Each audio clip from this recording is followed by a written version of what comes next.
Armada Book 3 Chapter 8 The Connected Part 1. Don and Donna, come in please. Edna said. Her office has no door and it opens to a wide corridor. Beside her desk is a floor-to-ceiling diamond window showing space outside. Further to the lower left one could see the earth but very small. Don introduced himself and his fiancée Donna. Good to meet you. Ellie told me about the two of you. She told me that you wanted to put up a news agency for off-world news so people would be able to find out what's happening around the galaxies. The format would be a little tricky since you would be telling news about other aliens, other planets, and whatever. The news on Armada activities is easy enough to get to our readers, but news from other alien galaxies, well, nobody has ever done this. Maria walked in and Edna introduced the two. I think it's about time we have an intergalactic news agency, Maria said. Don countered, I don't know about agencies, but I was thinking more along the lines of a newspaper. Edna explained, an agency provides news to newspapers and publishers. Your task would be to get these news from the raw and provide them to newspapers or information retailers, which have yet to be set up by yourself. Maria followed through, Don, around here, you have to do it yourself from scratch. Unlike on Earth, somebody is doing something you need and you divest yourself of that part of your work and let the other guy do it. Here, there is no other guy. You have to develop your own processes and connections to get the news and decide on the medium or mediums to deliver the news. Don thought for a little bit and Edna noticed the hesitancy. Edna looked at Don and smiled. I have people who have experience in running agencies. These are retired people who used to own agencies. One guy built an agency from scratch. You can work with these guys and they will be happy to work with you. I am thinking about the amount of money involved. An agency would definitely involve a lot more than a newspaper. Don said. But where will the newspaper get the news? Edna countered. Victor walks in and Maria introduced Don and Donna. Edna told him what Don has in mind and what she and Maria had in mind. We can tie the agency to the TV network we have running the sci-fi series, Victor said. Maria agreed and, that would definitely provide support and synergy. Wait, Harold might get angry if he's not in on this thing. You know how he is, Edna said. Let me get him. Ashton, where's Harold? Maria asked. Ashton appeared, he's in a meeting. How about Albert? Albert will have a meeting in 15 minutes. He may agree to meet with you. Maria looked at Edna, let me go and talk to him. I don't want to be rude, Maria said and disappeared. As I said, the investment would be considerably more than a small newspaper. Besides, I have no experience running an agency. Don said. You don't have to, as I said, we have the people to do it for you, Edna said. Maria appeared with Albert. Edna introduced Don and Donna to the president. Good to meet you too, Albert said. Don't worry about the money. We just have to do this thing right and not bungle it, Edna said. I think an agency is what we need right now. We should have done this a year ago or at least when we started the TV series. I will tell Harold to fund it, Albert said. Edna countered, sir, he gets his usual share. You know how it is, the Inkies, Max and Norsets would complain to death if we veer away from our agreed participation. Good, anyway, you have to tie it with the network and be consistent as far as Earth news is concerned or explain the inconsistencies if ever. Victor agreed, exactly my thoughts, Mr. President. I think it would be a lot of fun. Imagine we can get to know the intrigues in the Bwufeng Royal Kingdom, or the new discoveries, the Inky entertainment industry news or whatever. Maria said. Okay, good job Don, Donna. I will see you guys when you launch this project. Do this immediately, Albert said. Edna turned to Victor. Victor, have you thought of a budget? Easily $30 billion for the first year. The news gathering alone will use up 65% of the budget. Delivery would be less than half of this. Okay, so $30 billion then. Anyway, if you need more money, Don, just tell Victor and he would be happy to help. Come over tomorrow, about noon, and I will introduce the old-timers to you so you can start, Edna said. Thank you, Edna, Victor, Maria. We will see you tomorrow, Don said. Don told Donna as they were walking towards the TP, I was only looking at $2 million for the newspaper and about $30 million for the agency. These people don't joke around, they want it big time. I think they just know the galaxies more than we do and how to operate within it. Meanwhile at the Mac Galaxies. Kate, we will tow only the cloaked Tosban ships to the coordinates, Tony said. Yes, Tony. Billy wants to talk to you. Tony beams into his cousin's bridge. What's up, cuz? Hey, how's Layla? You know, nothing yet. We were ordered to intercept 2 Armada groups located 500 MLY from a hop ship 1.1 BLY away from the farthest Mac planet. Okay, show me. Jenny, please show Tony the galaxy 1.6 BLY away from the last Mac planet. We have double hops all the way to the last planet but a single one towards that last outpost. So the Armada was located where? The council said somewhere here. They are 1 BLY away from each other, so they could be here in these areas. Billy said. So we'll split the Armada into two. You take the one on the left, I take the one on the right. The council also said that they have the ability to see us cloaked within 10 MLY. So stay clear of them and be as stealthy as possible. You take 100 of the ships, I will get 100, and yes, you take the one on the left. Tony nodded. That means we should deploy the hop ships on the planets, preferably in gaseous planets. Yes, we have to do that and leave 2 or 4 drone batteries with them. In fact, if the planet is not gaseous, we can bury the hop ships by beaming them just enough so that they would be almost buried. Good idea. When do we leave? Tony asked. As soon as we load all the drones we can get. How many would we have? Between the two of us, around 1,200,000. Where did we get all those drones? Newly produced. I will get my drone first, so I will leave early. You can leave as soon as you're full. Take the ones on the left, okay? Who gets to talk to the aliens? You do it. I will monitor your conversation through the hops. 10 days later, they passed the last hop outpost. At Billy S. Bridge, Jenny, tell the ships to separate, 5 ships per group, and spread along a 400 MLY corridor. Hop through the planets if need be, one at a time. Jenny appeared. The ships are moving out in groups of 5. We are taking the center right. Tell the ships on the outer left to move further away and come from behind. Tell the ships in our corridor to move further out and position from behind. The ships move planet by planet, hiding for a while, then move to the next planet. They buried hop ships on the planets in target locations and left at least 2 drone batteries. The hops in the gaseous planets go deep below, so their energy signatures cannot be detected. Jenny explained, the main target Armada is 400 MLY away, but 10 scout ships are 300 MLY away. The corridor will be in place within 24 hours, several hours before the scouts are within range. The commanders are all in the mission hall. Billy walked over to the mission room and saw his GX2 team. At ease, people. Billy said. Colonel Sean Grady, sir, we have designated the target ships to match up with our ships. Jenny, please show the general the target ships. Billy noted, you are targeting only a third of the Armada from behind. General Richard Drew, the plan progresses. We start this way, then move on to the front. Billy noted out loud, Jenny estimates more than 16 million warriors in more than 3,200 ships. Drew explained, we tried to scan for the most potentially dangerous ship and we found none was exceptionally powerful or carry anything above what the others have. Sean added, it would be standard bombing, tagging and a Norset hack. The bombers will beam out first and then the taggers will be beamed from the hop ships unless our ships are within the area. Drew continued, there are only 30 gas planets, we can hide all our ships in the corridor. There will be 4 groups of routing ships of 10 ships per group, 2 coming from either side. We only have a few hours to do the job and we may not be able to put bombs in all the ships. Billy observed. That is why we target only those we believe we can accomplish and move onwards as long as we have not been detected yet. But I believe we would be lucky with only a third of the ships before we are found out. Drew explained. Then what happens? Billy asked. Sean answered this time, we have to explode the bombs and withdraw our people. 5 of the ships will be beamed out to a planet nearby because we only have 5 ships that can do that and we would only have 1 chance to do this. The empty ships will be beamed into a gas planet 30 MLY away to their rear. The tagged enemy personnel will be beamed to a planet at their rear 20 MLY away.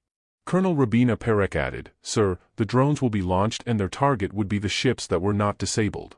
The drones will move fast singly, far from each other, so it would be very hard to target them. They would have to launch their interceptors to deal with the drones. Drew said. Colonel Luis Hahn noted, so the objective is to enable the drones to pass through the interceptors and land themselves inside the ships and blow up, right? Yes, that's the plan. Drew nodded. I heard they called Andrew and his group to help out. And I think the invaders will try to save as much of their ships and interceptors as they can. Billy said. You're saying we will go somewhere else? Drew asked. Yes, so I would definitely like to conserve our drones. Once Tony does his part we will meet up with him and go to the enemy's backyard. I would have to process the intel first and send it through the hops. We would have to send maybe 10 ships back towing the enemy's ships, maybe make a wide swing towards the nearest hop far from the enemy to deliver the intel and sample ships to the network. Rabina said. Yes. I believe we all understand what to do. Billy said, and the commanders beamed out except Rabina and Drew. "What do you think we are dealing with here, sir?" Rabina asked. "I have no idea. Our intel was correct, we just have to piece the story together." "Billy, I think we should prepare our ships for frontal engagement." Drew said. "Yes, they will engage us, but I believe the main armada will move on." Jenny explained, "We will reach our position in the middle of the corridor in 2 hours. The other ships will move on ahead.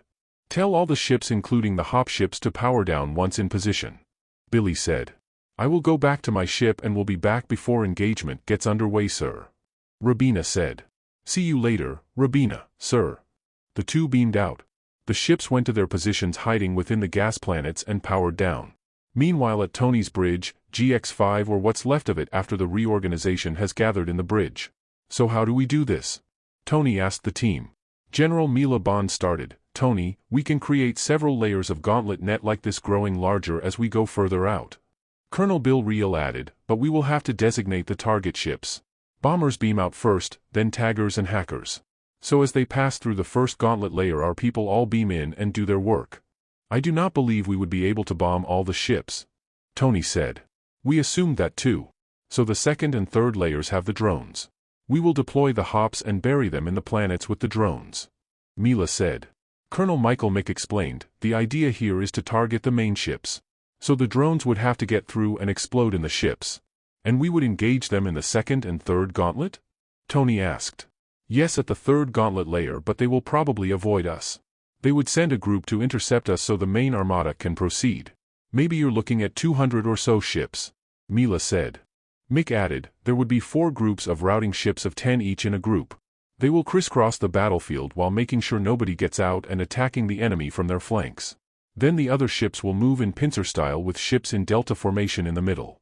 Tony explained, "Billy and I agreed that I would talk to the alien armada and see what they're up to.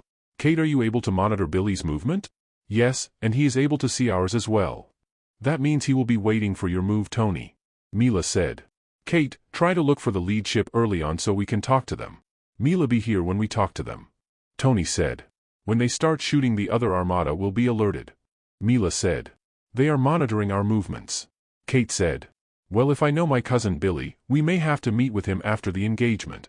I have worked with your cousin as his science officer for a long time, and if my hunch is right, we will end up at the enemy's backyard," Reel added. Mila nodded. "I agree, so we should try to conserve our drones as well and attack with our ships. Kate, identify a planet where we can dump the aliens in." "I also want to take hold of a ship," Tony said. "We can beam a ship to a planet and study it," Mila suggested. "Tony, all the ships will be in their positions in 20 hours. We will be on the third gauntlet in 2 hours," Kate said. "Tell the ships to power down when they get into position.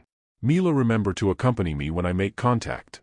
"Yes, Tony," Kate reported. "Tony, the ships are all in range. All the bombers are away. All the ships are tracking.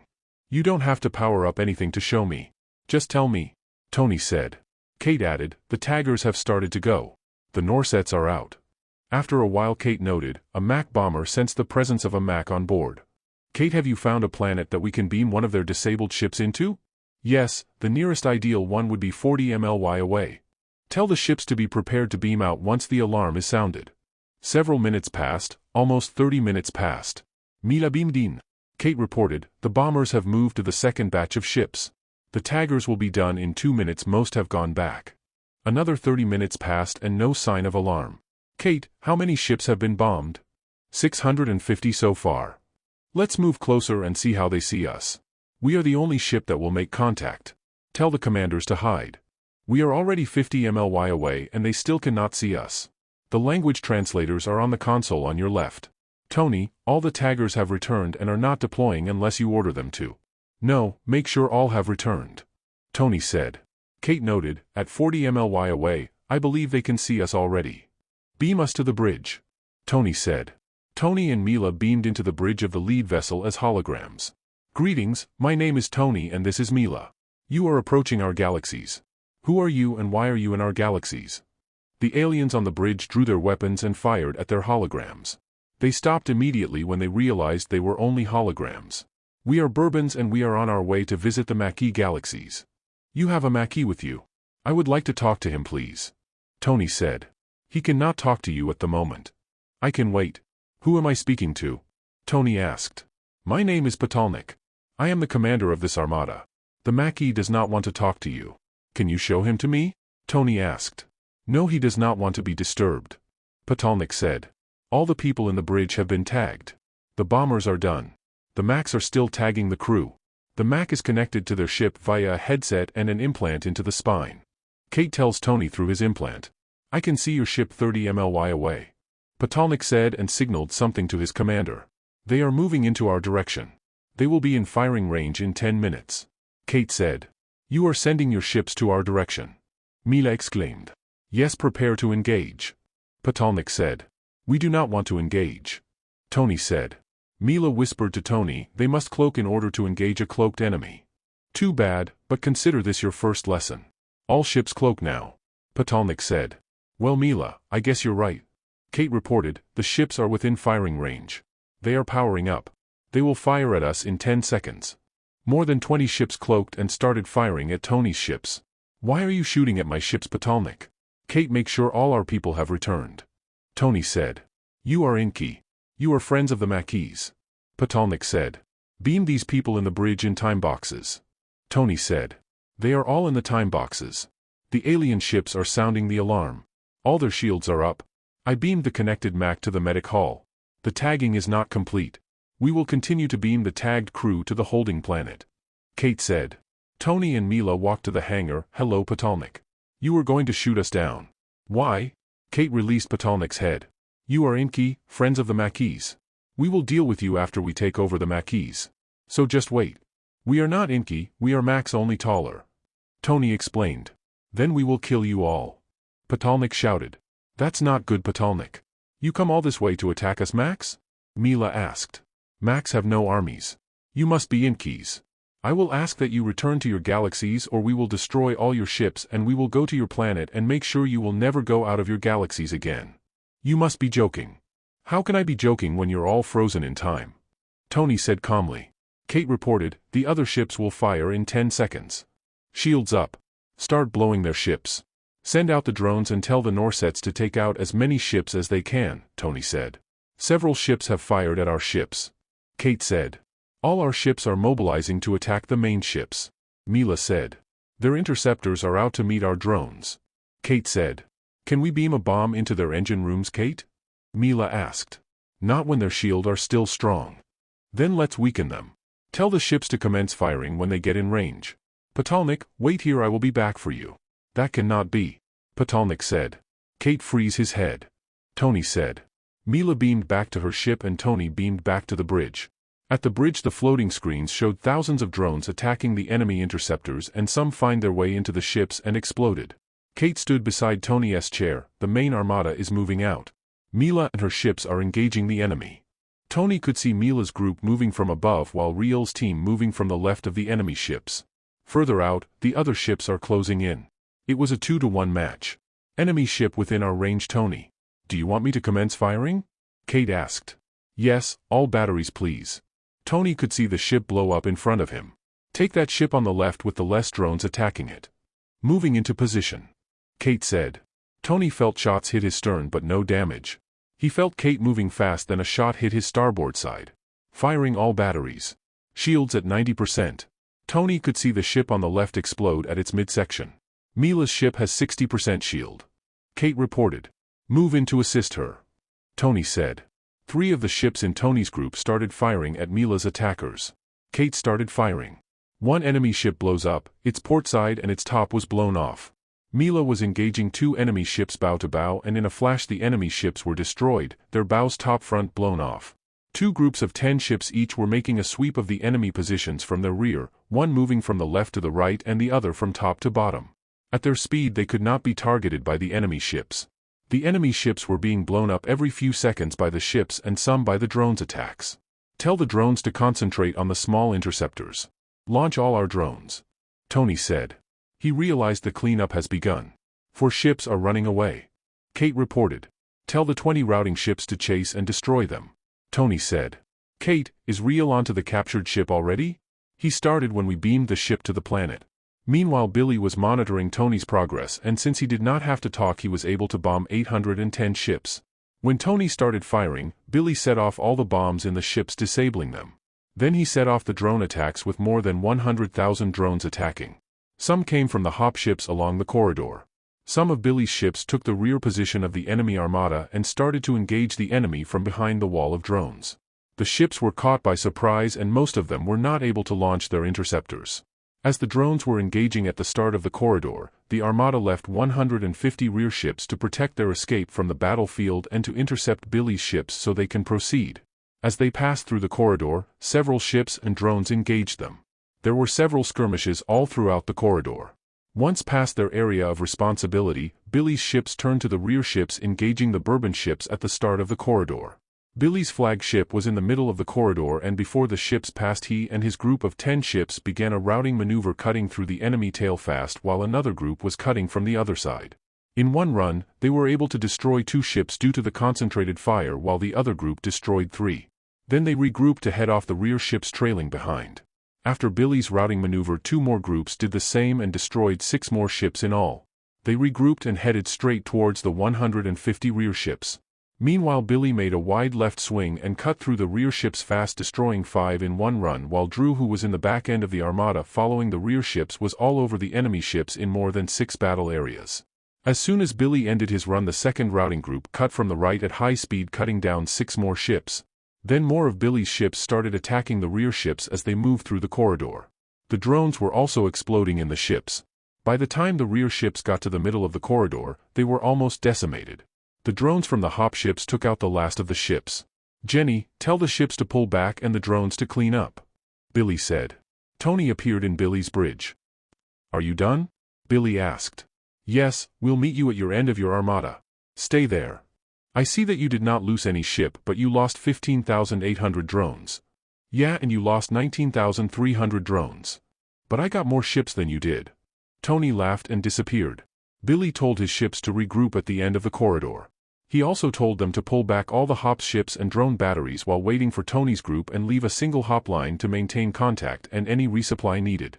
When Tony and Billy met, they have already figured out the captured enemy ships. At Billy's mission hall, 10 ships were preparing to leave and tow 10 Bourbon ships back to the network. Lockton started, "The Macs we beamed out were okay. They were in a sense connected to the ship and their consciousness was covered with a peaceful dream state making them relaxed and happy. But they were processing information in their brain.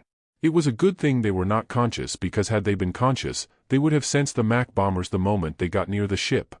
"So how were we found out?" Tony asked. Riel explained, "They run a scan regularly from another ship. So when the other ship scanned one ship they found more and different bodies than usual and immediately reacted to the boarding. I thought it was because we took hold of their officers." Tony asked. "The scan occurred a minute before you got their officers," Rabina said. "How about the officers? What have you found out about them?" Billy asked. Rabina answered Billy, "The Bourbons look like this. A small creature, it has an oblong body with 8 appendages. 4 are long at 1 foot, 4 shorter at 8 inches or thereabout. The body is 2 feet or so from end to end. The head is half the body with 2 long eyes or eye groups. The long eye has 4 eyes. Like potato head with long eyes," Billy commented. Rabina laughed, "Yes, like that guy, but the mouth is a long horizontal slit with a small vertical slit on both sides. The internal parts are simpler. It does not consume much and it has a large brain-to-body ratio. Almost a quarter of its body is brain tissue." Riel added, "They seem to have mastered how to connect a living organism with machine operations. The exoskeleton they use are all machine with 8 long arms that are almost 6 feet long. They are lodged around the head forming a larger body with the processing hardware below their organic bodies. The Norsets tell us that their computing power is enormous because they use their brain as processing and the information is stored in the machine's data storage." Rabina continued, "Based on their mission objectives, their main goal is to take over a planet with a collective data plant underground and tap into the collective plant. So when they connected the Macs to their machines they realized there was a collective the Macs can get into with tons of information about the universe. Why would they not just use the Macs to tap in?" Tony asked. Lockton faced Tony and answered, "The Macs shut themselves out of the collective. The mission talks as if their main purpose is to get information, lots of it. Like they are addicted to information." "So we are fighting a bunch of information addicts?" Billy asked. Riel laughed and, "It seems like that. It sounds so strange but hey, we've seen stranger things." Tony explained, I think judging from how they used the Max, I think they intend to use the Max as part of their information systems for their ships and for them as well. It may happen that they just have not figured out how to separate the Mac brain from their bodies. Or maybe they have and concluded a living Mac is more productive than a brain maintained in stasis. Garkin commented. Riel added, continuing. The exoskeleton is powered by square diamonds located in the 8 appendages. This is an old Mac technology. This will enable them to operate independently of the others as long as the body is alive. And the way they designed the appendages is pure genius. Look at this cross-section. These things that look like veins are the control mechanism themselves, so when turning an arm, these veins execute the command and themselves turn if needed. Now these veins are connected to the Bourbon's appendages physically buried under their tissue and grafted to their nervous system. Their technique on the Max are the same, but they grafted the spine and brain in thousands of small points. When we tried to look at these closely, they were almost transitioning from organic to inorganic at the molecular level. Without our beaming technology, it would be impossible to separate the two and not damage the organic subject. Lockton said. So we know they are good at this. How good are they militarily? Billy asked. From the information we got on the past experiences with other species. They have actually conquered several worlds. The military is a little less than average. Not mid-range average, but really less. They only use photon torpedoes and lasers, which are really no match to our plasma weapons. Their shield weaken faster because the capacitors are weaker. The backup power and storage are also smaller. No large diamond storage. They have very old and rudimentary fusion technology, and their designs and support structures are really bad. It's like they are new to the technology and have not gone to thousands of design improvements. Riel said. So they would need diamond more than information then? Mila said. Rabina nodded. You would think so. But their need for diamonds is second to their quest for information. Makes sense to me. Tony said. So how do we deal with these Bourbons? Do we separate them from their exoskeleton? Billy asked. Rabina explained. Okay, we tried that. What we did was we scanned the Bourbon body and tried to beam the organic out and leave the inorganic exoskeleton. We sat the Bourbon down and it could not walk. It does not know how, and also because their internal skeleton has become soft. I would assume their ancestors had harder bones. Their eyes show erratic movements, maybe in pain or great stress. I think their eyes have adapted to the exoskeleton for so long, direct light may be painful. Mick added, so they cannot function without their inorganic bodies. EMP. Tony said. Rabina looked at him and, we tried that in a safe room and their machine function stopped. After a while it regained some motor functions and we realized that the veins are also chemically induced, not only electromagnetic. The EMP affects the capacitors of the diamond power storage and some major circuits. But some of the circuits were chemical-based, as are the veins, so after a slow reboot the body can function again with some degree of complex movement. These guys are pretty smart with their bodies. There was information, one of the int keys found in the ships, that tells the commanders to slowly get information in so as not to overwhelm their systems. And it said that the sudden influx of new information may cause a spike in the need for more information. Riel said. That means that their machine bodies created the addiction to information. Mila said. That is one primary conclusion. The other is that they let this thing happen to them because they enjoy it. Rabina said. That's logical, because you cannot get addicted to something that did not make you enjoy something in the first place. Tony added. Is there a way for us to get information out of the Max about their past experiences with the Bourbons? Billy asked. Lockton explained, that was what we did. And no, they have no recollection. Because once they shut their minds out, they are shut. They knew what would happen to them when they get connected, so they sacrificed themselves by shutting themselves out rather than divulge any more information. They knew they would be kept alive, but it was still a very brave decision that they did. They can have snippets of the past lives before they were connected, and we did see these. And these were mostly from their planet. Riel explained, the story is long, but in a nutshell, the Bourbons invaded their planet and took them all in and brought them to their home planets where they were experimented on. Thousands died, and when they found out that their main addiction was information, that was when they shut all of those down in their brains. After that was a dream-like state for the Max, because shutting information out also mean creating one that you use. I noticed the Norsets have this cloaking and uncloaking technique while flying the drones, which I find very effective in their attack formations. Tony said. Yes, the technique was actually developed after the Tosban strafing. The sudden appearance and disappearance of a drone is pretty unnerving. You have to predict where they would be, and the Norsets have developed several patterns for flying the drones, making prediction extremely difficult. Lockton said. How come we still lost so many drones? Billy asked. Rabina explained, the real cause is that the payload is small relative to the ships. So it takes about 40 drones to completely destroy a ship. And this is a lot. So while we have skilled drone flyers who can hit the mark, the hit is a needle mark. So we need a bigger payload. Tony said. Because the drone head is so small, the payload can only be increased by a factor of 2 only, and this will be difficult to pack in. This action will be time-consuming considering the drones were built on the assumption that they are disposable and will carry so much load only. They were not built to be modified in the field. Rabina said. I hope these intel we have will serve our people well and hope they have brighter ideas to address these problems. Billy said. Can we use the drones as scouts, have them carry scanners and transmitters? Tony asked. Rabina explained, we can modify several drones to carry our regular eavesdropping equipment, long-range scanners and transmitters. We can put these in the payload area. And the distance from scout drone to forward ships would be? Billy asked. 80 mla maximaal. Rabina said. I think we would need a few thousand of these scout drones. Venturing into the enemy territory where they can scan us and have the same cloaking abilities would be very dangerous. We would not know how they have deployed their defenses. Tony said. Tony, did you have your Max try to read the minds of your prisoners? Billy asked. Lockton answered Billy, yes, and they were all unsuccessful. The Norsets are figuring out the data systems in their exoskeletons. It was a mix of organic and inorganic data, something we have never seen before, and it seems the Bourbons are real experts in mixing the two. Right now the Norsets are busy testing several chemicals on the Bourbons and study their effects. Rabina said. That's inhuman, don't you think, Rabina? Billy asked. It's actually SOP in all our encounters, to study the enemy physiology, their weaknesses and capabilities. Once we know, then we stop. But then some bright Norset will think of something and do it on the subject. Lockton added, the stakes here are very high. We cannot afford to miss any important intel. So back to the Max, there could be a lot more connected Max in the Bourbon home worlds. How many Max were taken from the Max planets? Tony asked.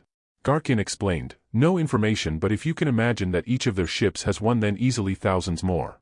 But knowing how the Mac live, at least 1 million. The Mac memories showed large villages but not cities, so we are not talking about several millions. It would not be too far to assume they have also taken over several other species. Tony commented. Garkin agreed, true, their addiction to information will ensure this as highly probable. So when can we send the ships to the network? Billy asked. The 6 ships we got are ready to go. Rabina said. Garkin, take 10 ships and bring these ships to the nearest hop ship far from the Armada's range. Billy said. The nearest would be 600 mly from here. Garkin said. Okay, take that route. Jenny, we need to reassess our Armada capabilities. Fix the ships. Billy said. We also need to clean up. I left 2 ships to do the dirty work at the other side of the battlefield. Tony said. In the meantime, Jenny, we will move to the Bourbon galaxies. But plot a course that will swing us to their backyard like this. Billy said. The course will be like this. Jenny showed the Bourbon galaxies and a route. No, make the swing wider, all the way to this area and directly behind them. It will take us more time to travel, but we need to be sure. Once the scout drones are made, their route would be something like this. 3 or 4 layers of drone scouts, like a line like this. And when we reach the back end, the drones would scout these areas here so we would know if they are in ambush positions or not. The scout drones still deployed 3 or 4 in a line. Billy explained. Very good, cuz, I like that. It will take us 20 days if we take that route. Our hop ships will be used up except for maybe 5 or 6 depending on the planets we choose to bury the hops in. Jenny explained. More time for us to prepare the drones and look around. If you plan to deploy them that way, we would probably need to modify thousands. Rabina said.